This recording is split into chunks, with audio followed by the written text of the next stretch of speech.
that was the idea. So I came back to China and say, I want to resign from my school. You were a teacher? I was a teacher. I've been teaching in the university for 6 years. So I said, I want to do it. I invite 24 of my friends to my apartment. After 2 hours of explaining what I'm going to do, internet, and 23 of them say, forget it. He said, this thing never worked because there's no such thing called internet in the world. You know nothing about a computer, so why you want to do this? And only one people, he said, Jack, if you want to try it, just to try it. But if there's something wrong, just come back. And after a whole night thinking, I say, I still want to do it. Because most of the people, they have a fancy ideas in the evening, but in the day, when they wake up in the evening or in the morning, they go back to do the same job. We have to do something different. So from there, problem is that we have to find a solution that how we can be a company can live and long and healthy as long as like a Mercedes-Benz and a Siemens.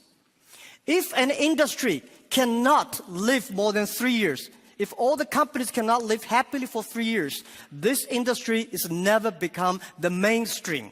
This industry can never become the D economy. So what we want to do is that how we can find this solution. The world is changing so fast. Most people don't realize what is IT, what is internet. We are moving very, very fast to data technology. IT technology and data technology, it's not the technology difference. It's the difference of people, the way people think, the way people deal with the world. We don't know what the world will look like in 30 years. And we don't know what the data will look like. But we are sure that the whole world in next 30 years will be changed. If the first and the second innovation and technology revolution relieve or liberate the human strength, the physical strength, this revolution release and liberate the strength of a human brain, the innovation. The future world, we believe, will be connected, not by oil, not by other things, but by data. The future world, the business is C2B, not B2C. C2B is consumer to business, not business to consumer. Because you have a lot of data, because of the data, the manufacturer must do customized things. Otherwise, manufacture will be very difficult. In the future, all the manufacturers, they make the machines. The machines can not only produce the products, the machines must talk. The machine must think. And the machine is not going to be supported by oil, by electricity. The machine is going to be supported by data. The future world, business will not focusing on the size. Business will not focus on standardization and the power. They will focused on the flexibility, nimbleness, customization, and user friendliness. And also, I strongly believe the future world, we are going to have a lot of women leaders, because in the future, people not only focus on the muscles, powers, they focus on wisdom, they focus on careness and responsibility.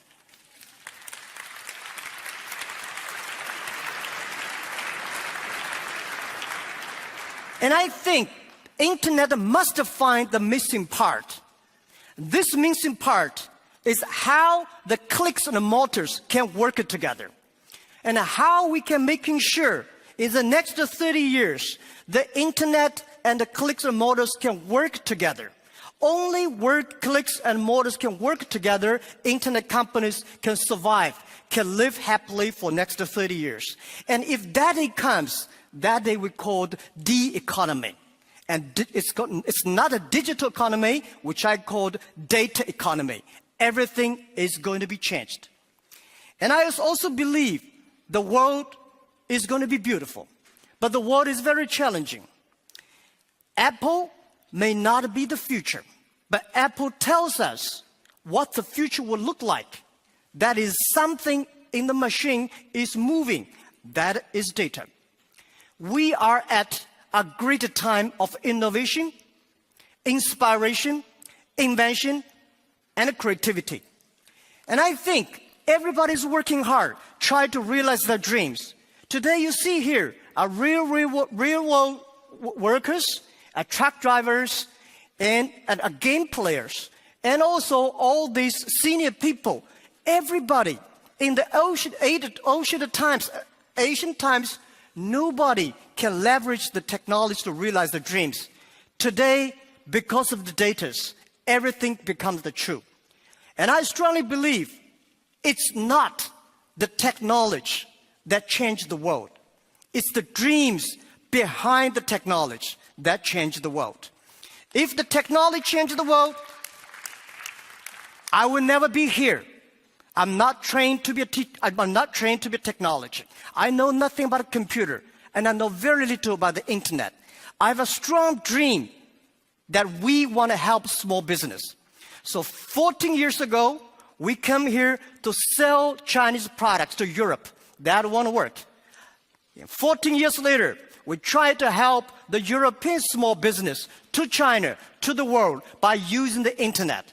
It's the dreams that drive the world. It's not only the technology. So ladies and gentlemen, let's work hard. It's a fantastic world. It's a world belongs to young people.